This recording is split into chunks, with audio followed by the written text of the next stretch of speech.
On February 8, 2026, one of the biggest stages in the world became a classroom in Puerto Rican history, and most people had no idea what they were watching. Bad Bunny walked onto that Super Bowl field and didn't perform. He testified. It started with Anthony Santos, a Dominican bachata legend.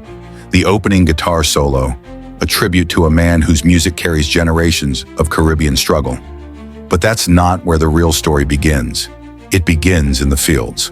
Before Bad Bunny's first song, 380 performers dressed as sugarcane workers, dressed as giberos in traditional pava straw hats, covered that entire field.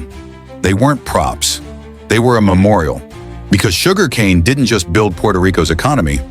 According to documented historical records from the Museum of the American Revolution and the Library of Congress, the sugarcane was built on the backs of indigenous Taino people and enslaved Africans. When the Taino were nearly extinct from exploitation, the Spanish colonizers brought enslaved Africans to continue the work. That field was history. That field was pain.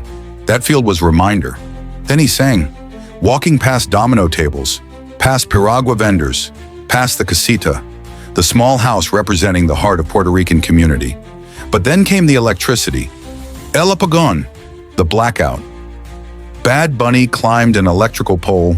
His dancers climbed sparking towers. The lights flickered on and off. That wasn't theatrical. That was political. According to the U.S. Department of Energy and Disaster Reports, Puerto Rico experienced the longest blackout in American history after Hurricane Maria in 2017. Nia, an island, an American territory with over 3 million people, went dark for almost a year. And 8 years later, according to Energy Grid reports, the island still struggles with widespread power failures. That song wasn't entertainment, it was indictment. But here's what made you stop scrolling. The flag. Bad Bunny held up the Puerto Rican flag. And if you look closely, if you actually knew your history, you saw something they tried to make illegal.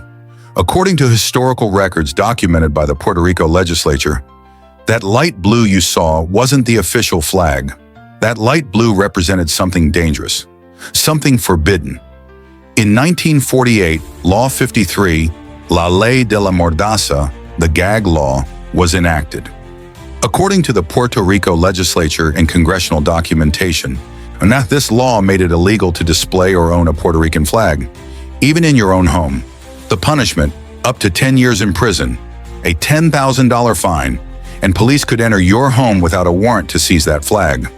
Think about that. A United States citizen, because Puerto Ricans were made citizens in 1917 to fight in World War I, couldn't own the symbol of their own home. The Gag Law criminalized patriotic songs. It criminalized speaking about independence.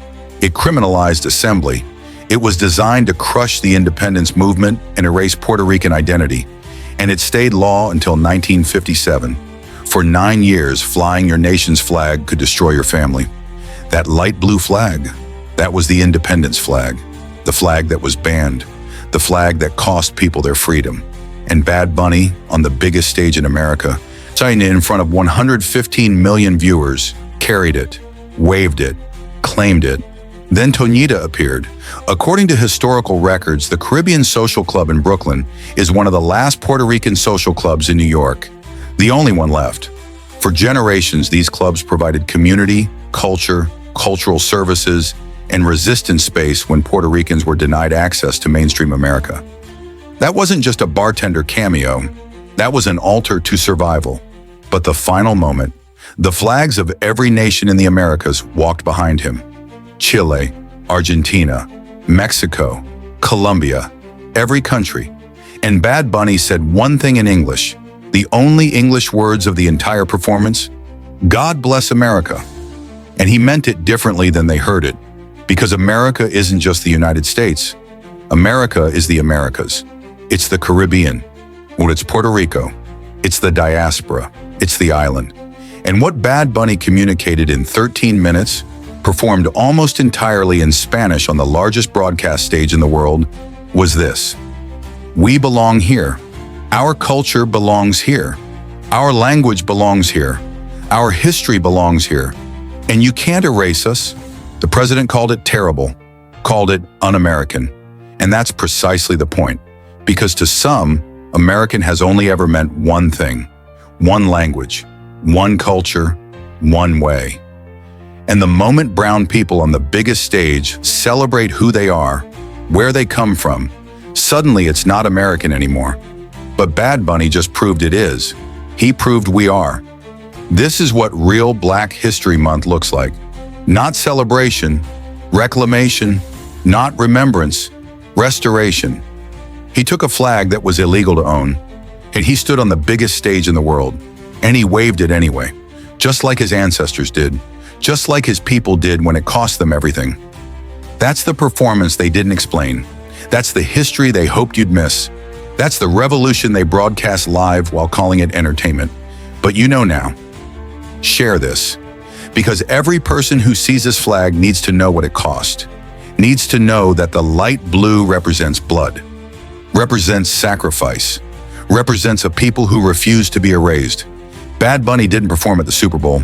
He liberated the stage. And he did it in front of the entire world.